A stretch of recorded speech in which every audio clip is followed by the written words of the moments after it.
اعوذ باللہ من الشیطان الرجیم بسم اللہ الرحمن الرحیم۔ میں نے کسی موقع پر یہ عرض کیا تھا کہ قرآن مجید میں یہ مکی اور مدنی صورتوں کا جو مزاج ہے، اس میں جو ایک فرق ہے، اس کی تاثیرات میں جو فرق ہے، واقعہ یہ ہے کہ وہ اس دورہ قرآن ہی میں سمجھ میں آتی ہے، ورنہ آدمی جب پڑھتا ہے تھوڑا تھوڑا کرتا ہوا پڑھتا ہے تو وہ ساری چیزیں اس تیزی کے ساتھ، اس سیکوینس کے ساتھ سامنے نہیں آتی۔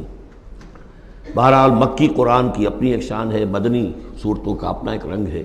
اس کو میں نے تعبیر کیا تھا کہ دو جنتیں ہیں قرآن میں، جنتان، ایک مکی جنت ہے، ایک مدنی جنت ہے، تو ہم مدنی جنت کی سیر کر رہے ہیں۔ 8 صورتیں ہم پڑھ چکے ہیں، اب جو آخری 2 صورتیں رہ گئی ہیں اس گلدستے کی، یہ دونوں نہایت حسین جوڑے کی شکل میں ہیں۔ یہاں جو علامت ہے جوڑا ہونے کی، وہ پہلے تو ایک ہے ظاہری، دونوں صورتیں شروع ہوں گی، سورہ طلاق بھی، سورہ تحریم بھی، یا ایھا النبی، یا ایھا النبی۔ دوسری یہ کہ دونوں کا موضوع جو ہے وہ اسلام کا معاشرتی نظام ہے۔ اسلام کا معاشرتی نظام اور خاص طور پر آئلی نظام، آپ کو معلوم ہے اس کی اتنی اہمیت ہے کہ سورہ بقرہ سے بات شروع ہوئی، 4 رکوع وہاں پر مفصل انہی موضوعات پر آئے، پھر سورہ نساء میں مفصل بحثیں آئیں، پھر یہ کہ سورہ نور میں، سورہ احزاب میں، پھر مجادلہ میں ہم نے دیکھا کہ ایک مسئلہ آ گیا زہار کا، اور اب یہاں پر 2 صورتیں مکمل آ رہی ہیں اس 10 صورتوں کے مجموعے میں بھی۔ تو اس سے اندازہ ہونا چاہیے کہ اس آئلی قوانین کا اور معاشرتی جو ویلیوز ہیں اسلام کی، ان کی کتنی اہمیت ہے اللہ تعالیٰ کے نزدیک۔ ان میں جو 2 جوڑے کے جو یہ 2 فرد ہیں، تو گھریلو زندگی میں 2 امکانی صورتیں پیدا ہوتی ہیں۔ ایک تو معتدل تو یہ ہے کہ جو اللہ کے حقوق ہیں ان کو فائق رکھا جائے، اس کے نیچے جو اللہ نے حق شوہر پر بیوی کا رکھا ہے وہ بیوی ادا کرے، جو بیوی پر شوہر کا حق ہے، جو فرض ہے وہ شوہر جو ادا کرے۔ تو یہ فرائض اور حقوق کا ایک توازن ہے جو اللہ تعالیٰ نے قائم کیا ہے۔ اگر یہ توازن خوبصورتی سے چل رہا ہے، حدود اللہ جو ہیں وہ ٹوٹ نہیں رہی ہیں، کہیں اس میں کوئی رخنا پیدا نہیں ہو رہا ہے، شوہر بھی بیوی بھی اپنے فرائض دینی کو ادا کرنے میں لگے ہوئے ہیں، چاہے ان میں ہائر لیول پر جا کر تھوڑا سا فرق ہو جاتا ہے،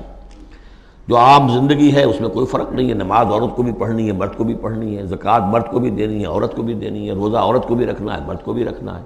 حج جو ہے وہ فرض ہے۔ اس کے بعد دعوت و تبلیغ میں آگے تھوڑا سا فرق ہو جائے گا کہ عورتوں کا دائرہ محدود ہو جائے گا، وہ مردوں میں جا کے دعوت و تبلیغ نہیں کریں گی، خواتین میں کریں یا اپنے محرم مردوں میں کریں، لیکن فرضیت قائم رہتی ہے۔ اور اس سے اوپر جا کر تیسرے لیول پر اور ذرا بالواسطہ ان کا معاملہ ہو جاتا ہے، مردوں کے ذریعے سے وہ اقامت دین کی جو میدان کے اندر معاملے ہیں، جنگیں ہیں اور میدان میں جا کر مقابلے ہیں، وہاں ان کا جو رول ہے وہ بالواسطہ ہو جائے گا۔ ان کے بیٹے، ان کے بھائی، ان کے شوہروں کو زیادہ سے زیادہ وہ آزادی دیں، انہیں ریلیو کریں اپنے بوجھ سے، اولاد کی پرورش کا بھی سارا بوجھ اپنے اوپر لے لیں، شوہر کا حصہ جو ہے وہ بھی خود ادا کریں تاکہ شوہر یکسو ہو کر اپنا زیادہ سے زیادہ وقت جو ہے اقامت دین کی جد و جہد میں لگا سکے۔ تو یہ تو ہے نارمل جو چاہیے۔ اب اب نارملٹی یا ادھر ہوگی یا ادھر ہوگی، ایک طرف کو ہوئی، فرض کیجئے لیفٹ کی طرف ہو گئی، اس کی معنی کیا ہے کہ مزاج نہیں مل رہا، ہر وقت کی چک چک ہے، خام خواہ جو ہے گھر جو ہے اس کے اندر اختلاف ہی اختلاف ہے، ہر وقت کی لڑائی چل رہی ہے،